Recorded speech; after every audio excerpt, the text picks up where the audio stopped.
안녕하세요. 반려동물 정보를 공유하는 개바시입니다. 좋아요와 구독은 더 좋은 영상을 만드는 데 큰 힘이 됩니다. 감사합니다. 오늘 주제는 반려견이 아플 때 보내는 신호에 대한 내용입니다. 반려견은 특성상 약점이 드러나면 공격당할 수 있다는 동물적인 본능 때문에 몸에 이상이 있거나 통증이 있어도 그것을 숨깁니다. 우리의 무관심으로 인해 반려견에게 더 큰 고통이 찾아오면 얼마나 마음이 아플까요? 그러니 보호자분들이 더욱더 관심을 갖고 큰 병이 되기 전에 돌봐줄 수 있어야 하겠습니다.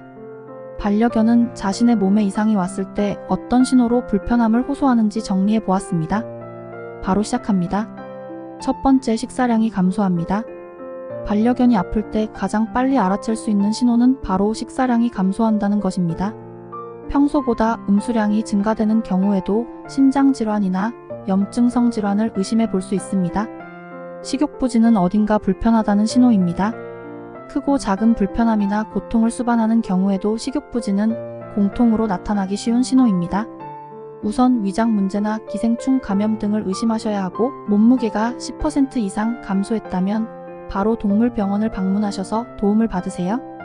두 번째, 과도한 그루밍입니다. 반려견이 평소와 다르게 신체의 특정 부위를 집중적으로 하고 있을 때는 주의가 필요합니다. 이런 경우에는 반려견의 몸에 뭔가 이상이 있거나 욕구불만의 표현일 수 있기 때문입니다. 또한 동일한 부위를 집요하게 하를 경우 행동학적 문제뿐만 아니라 피부질환으로 이어질 수 있으니 각별한 관심이 필요합니다. 세 번째, 돌발 행동을 합니다. 사람들도 몸이 불편하거나 하면 평소보다 예민하고 날카로워지는 것처럼 반려견 역시도 몸이 아프거나 불편하면 으르렁대거나 물거나 하는 공격성을 보이기도 합니다. 또한 누군가가 자신의 아픈 곳을 만지려고 하면 방어적으로 대응할 가능성이 큽니다. 이는 절대적인 것은 아닙니다. 반려견마다 다를 수 있으니 참고해주세요. 네 번째, 엉뚱한 곳에 소변을 봅니다. 평소에는 대소변을 잘 가리는 반려견이 갑자기 엉뚱한 곳에 소변을 본다면 요도나 방광에 이상이 생겼다는 신호일 수 있습니다. 이는 스트레스로 인한 표현일 수도 있으니 참고하세요. 다섯 번째, 불규칙한 호흡을 합니다. 운동을 하거나 뛰어놀거나 한 것도 아닌데 평소와 다르게 빠르고 얕은 호흡과 헐떡거림을 보이거나 정상으로 돌아오지 않는다면 걱정을 할 만한 상황입니다. 반려견에게 이런 호흡의 변화가 온다면 폐나 심장병과 같은 질병으로 인한 것일 수 있다는 것도 참고하세요. 여섯 번째, 코가 건조해집니다. 잘 아시겠지만 반려견의 코는 상황에 따라 코가 건조한 경우도 있습니다만 항상 촉촉한 것이 정상입니다. 혹시 반려견의 코가 말라 있다면 혹시나 문제가 있을 수도 있으니 반려견에게서 열이 나는지 확인이 필요합니다.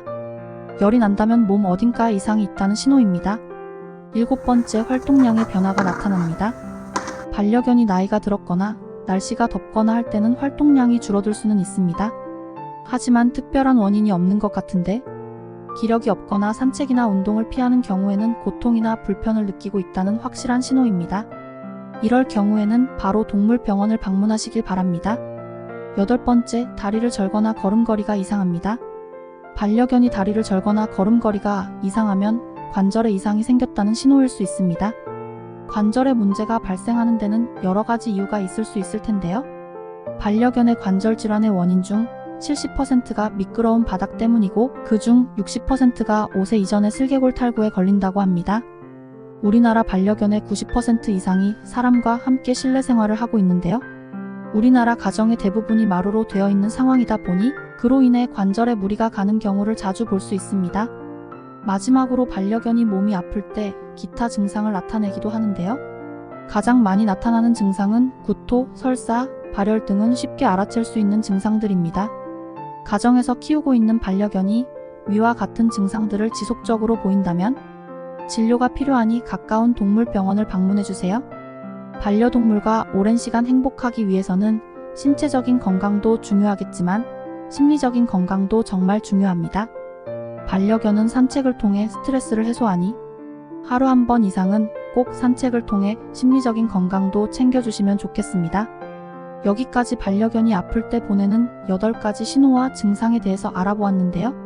사람은 아프거나 불편한 곳이 있으면 말을 하거나 혼자 해결이 가능하지만 반려견은 아파도 말을 하지 못합니다. 평소 반려견에게 관심을 갖고 이상 신호를 보낸다면 그에 맞는 적절한 대처를 해주시길 바랍니다. 지금까지 반려동물 정보통 개밭이었습니다. 감사합니다.